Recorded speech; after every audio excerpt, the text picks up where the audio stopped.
लाजवाब की बात है, सोचने से कहाँ मिलते हैं तमन्नाओं के शहर, चलना भी ज़रूरी है मंजिल को पाने के लिए। जय हिंद दोस्तों, आज हम लोग देखेंगे कि त्रिकोणमिति को स्टार्ट कर रहे हैं शुरू से। तो आप लोग इस वीडियो को पूरा देखिएगा, क्योंकि त्रिकोणमिति ऐसा चैप्टर है जिससे बच्चे बहुत डरते हैं। बच्चे को डर लगता है, सवाल बनता नहीं है, समझ में नहीं आता है।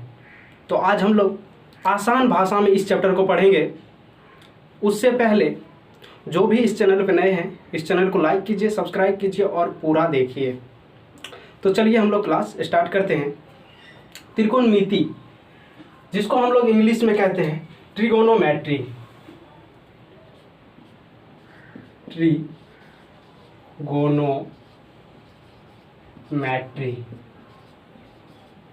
ठीक है।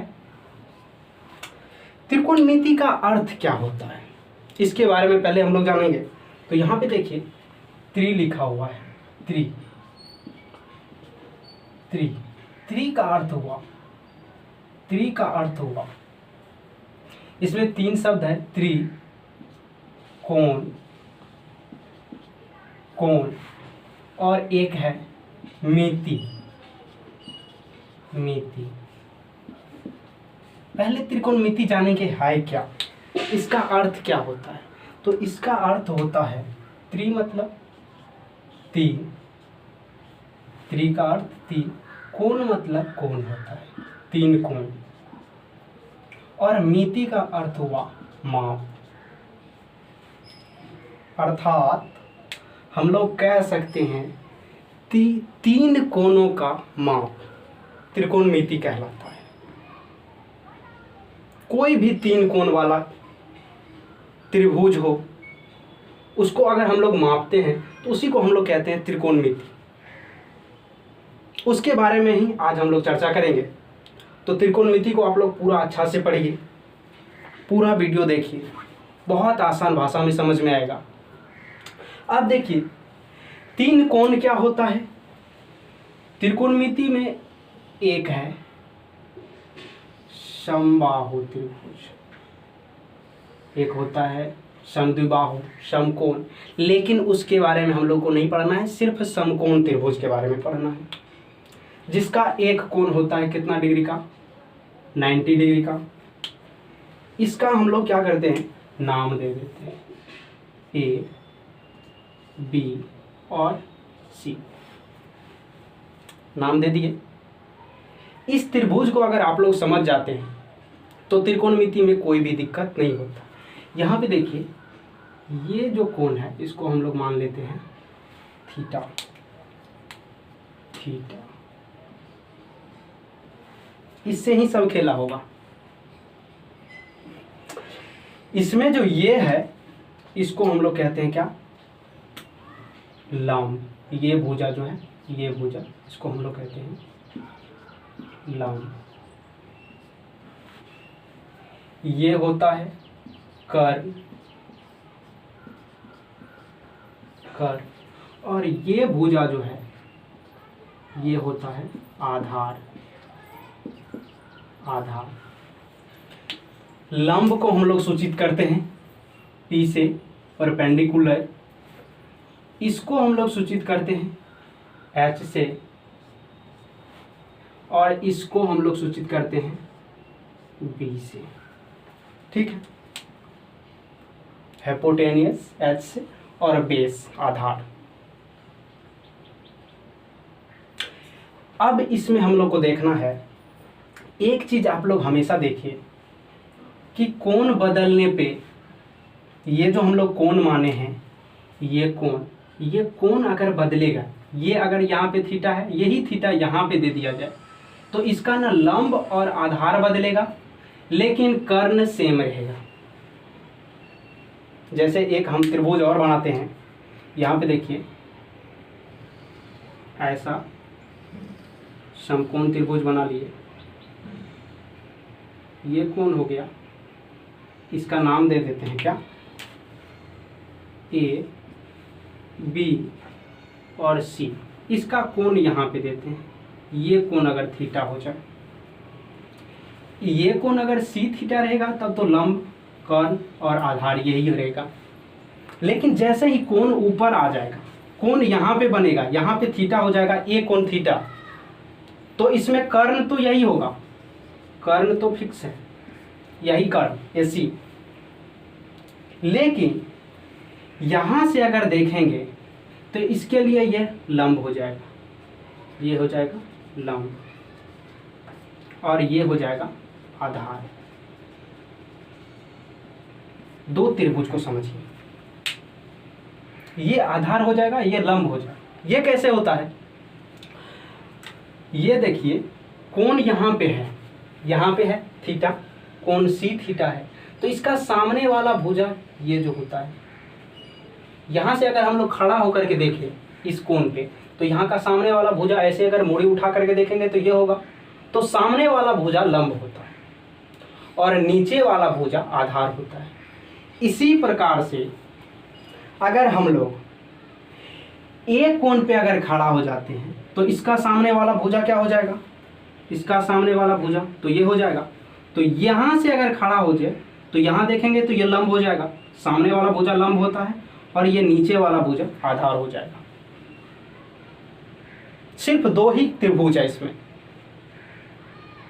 इसको अच्छे से समझिए।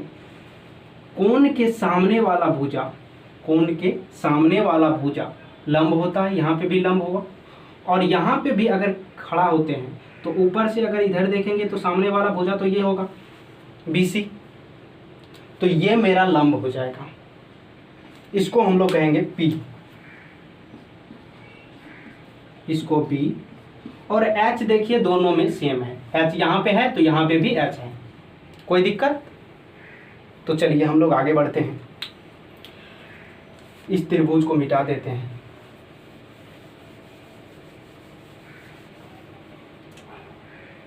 रहने दीजिए, काम आ सकता है। तो इसमें क्या होता है, और एक बात याद रखिए, ये जो कर्ण होता है सबसे बड़ी भुजा, कर्ण, ये जो होता है कर्ण, ये इन दोनों भुजाओं के योग के बराबर होता है, अर्थात BC को और AB को, ये भुजा पूरा क्या AB, और ये यहाँ से जो हो गया ये रेखा क्या BC, इन दोनों को अगर हम लोग जोड़ते हैं, BC प्लस AB अगर करते हैं, AB प्लस BC सॉरी, तो ये क्या हो जाता है AC हो जाता है, पूरा AC, अर्थात लंब और आधार को जोड़ने पर कर्ण प्राप्त हो जाता है। दोनों के योग के बराबर होता है कर्ण। इसको हम लोग पहले समझने से पहले कुछ फॉर्मूला होता है जिसको हम लोग जान लेंगे तो अच्छा से बनेगा। ध्यान से समझिए, यहां पे देखिए एक होता है क्या, कर्ण के हम तो बोले थे कर्ण H जिसको सूचित करते हैं, ये लंब और आधार के योग के बराबर होता है, लंब और आधार के योग किए तो H निकल गया, कर्ण निकल गया। इसमें हम लोग को करना क्या है, इस पे भी स्क्वायर लगा देते हैं, इस पे भी स्क्वायर और इस पे भी स्क्वायर, ये एक हमारा फॉर्मूला बन गया। H स्क्वायर बराबर P square plus B square, ठीक है। अब इसी से अगर हम लोग दूसरा फॉर्मूला निकालें तो यहाँ पे, इसलिए देखिए H का अगर इधर स्क्वायर हटा दे तो जाहिर सी बात है कि इस साइड रूट चढ़ेगा, तो हम लोग कर देते हैं H का स्क्वायर हटा दिए, इधर देखिए रूट चढ़ जाएगा, P स्क्वायर पहले से है और प्लस B स्क्वायर है, इधर स्क्वायर हटा दिए, इधर रूट चढ़ गया, दो सूत्र बन गया, देख लीजिए दो सूत्र बन गया ना। अगर कहीं भी दिक्कत हो ना तो कमेंट करके पूछ सकते हैं आप लोग। उसके बाद एक सूत्र होता है क्या, 2 नंबर का, इसमें क्या होता है कि अब p का अगर सूत्र निकालें, अगर लंब हम लोग निकालें पी स्क्वायर, तो क्या हो जाएगा, b को इस साइड भेज देंगे तो b इस साइड क्या है, प्लस में है, प्लस में है, और इस साइड भेजेंगे तो माइनस में हो जाएगा। तो पहले क्या हो जाएगा, एच स्क्वायर और माइनस बी स्क्वायर, क्योंकि कर्ण का जो योग होता है ये दोनों भुजाओं के योग के बराबर होता है, इसलिए हम लोग अगर इसमें से घटा देंगे तो p निकल जाएगा। अब इसी प्रकार से हम लोग क्या करेंगे, p निकाल लेंगे, खलिया p, तो खलिया अगर p निकालते हैं तो क्या होता है, स्क्वायर हटा दिए तो इधर रूट चढ़ जाएगा, और सेम चीज H square minus B square. इसी प्रकार से एक और सूत्र होता है 3 नंबर का है कि हम लोग अगर b निकाल रहे हैं तो क्या करें, b निकाल रहे हैं तो क्या करेंगे, तो बी स्क्वायर लिखेंगे और क्या हो जाएगा, h में से, एच स्क्वायर में से, यहीं से बनता है, अगर हम लोग b निकाल रहे हैं तो b इस साइड प्लस में है और p इस साइड प्लस में, इस साइड जाएगा तो माइनस में हो जाएगा, तो एच स्क्वायर माइनस क्या हो जाएगा, पी स्क्वायर। एच बी और p ही तो होता है। उसके बाद हम लोग क्या करेंगे, इसमें से भी b निकाल लेंगे, स्क्वायर हटा दीजिए, रूट इस साइड चढ़ जाएगा अपने आप, क्या हो जाएगा, H square minus P square. होगा कि नहीं होगा, इतना तो समझ में आ गया। और ये जो 6 सूत्र बना है, 3 सूत्र आप लोग याद कर लीजिए, ये और ये सब अपने आप बन जाएगा, स्क्वायर हटाइएगा रूट चढ़ जाएगा। अब हम लोग देखेंगे, ये सब बहुत इंपॉर्टेंट है, इन सब चीज को आप लोग याद रखिए।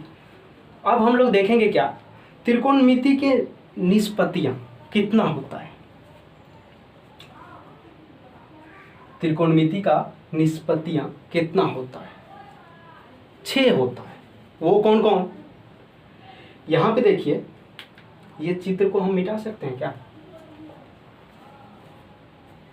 अगर आप लोग को स्क्रीनशॉट लेना है तो ले लीजिए, कोई दिक्कत नहीं है। ध्यान से देखिए और पूरा वीडियो को देखिए, जहाँ पे समझ ना आए तो वहाँ पे आप लोग हमको कमेंट कर दीजिएगा, हम फिर से आप लोगों के लिए वीडियो बना देंगे। तो देखिए,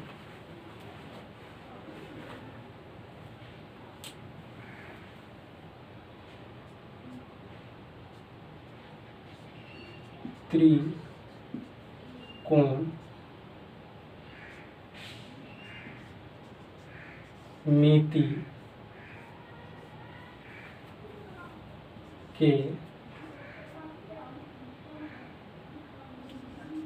6 निष्पत्तियां।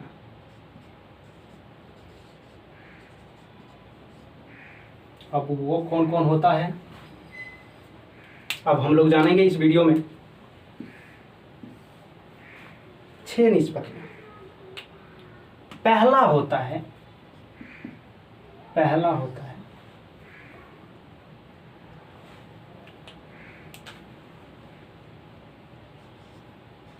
Sine theta. कौन थीटा के लिए है, कौन थीटा के लिए है, यहाँ पे हम नहीं मिटाना चाहिए था, ये जो कौन था, ये कौन थीटा था, ए बी और सी, ये पी था, ये बी था और ये एच था, ऐसे ही था ना।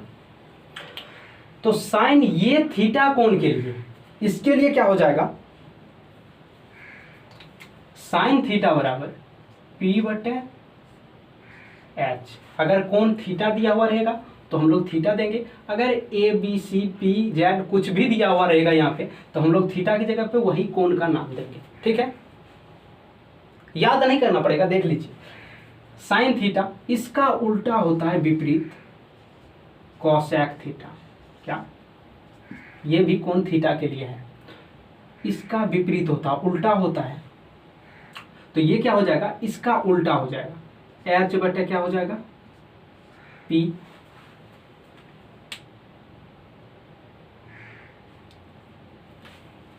साइन का उल्टा कोसेक, दूसरा होता है क्या,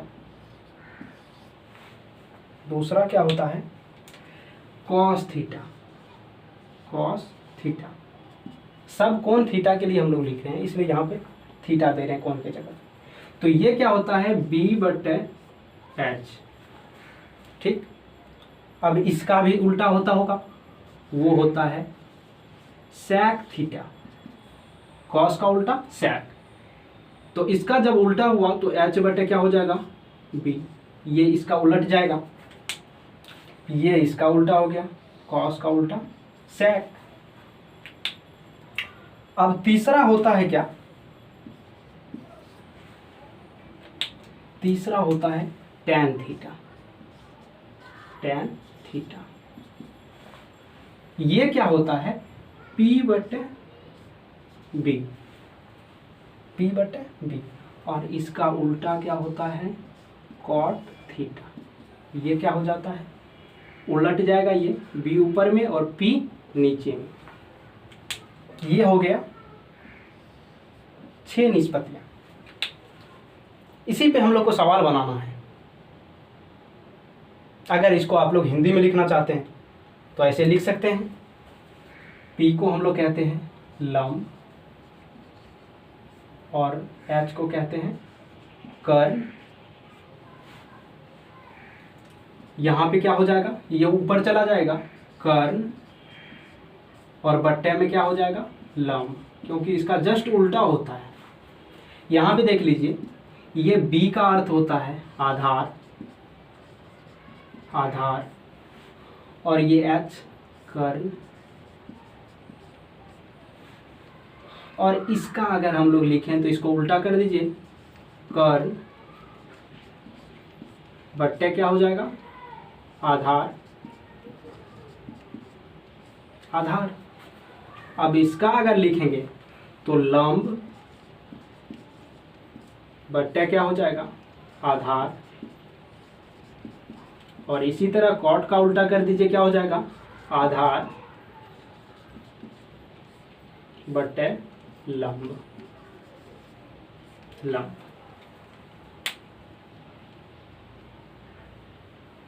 आप लोग सिर्फ इसको याद रखिए, ये जो है साइन का, कॉस का और टेन का, और ये याद रखिए कि इसका उल्टा क्या होता है, साइन का उल्टा कोसेक, तो वही सूत्र को उल्टा करके बोल देंगे। और कॉस का उल्टा होता है सेक, तो उसी सूत्र को B/H को उल्टा करके बोल देंगे, ऊपर में H और नीचे में B। और टेन का उल्टा क्या होता है, कॉट, तो उसको उल्टा करके बोल देंगे। कोई दिक्कत है?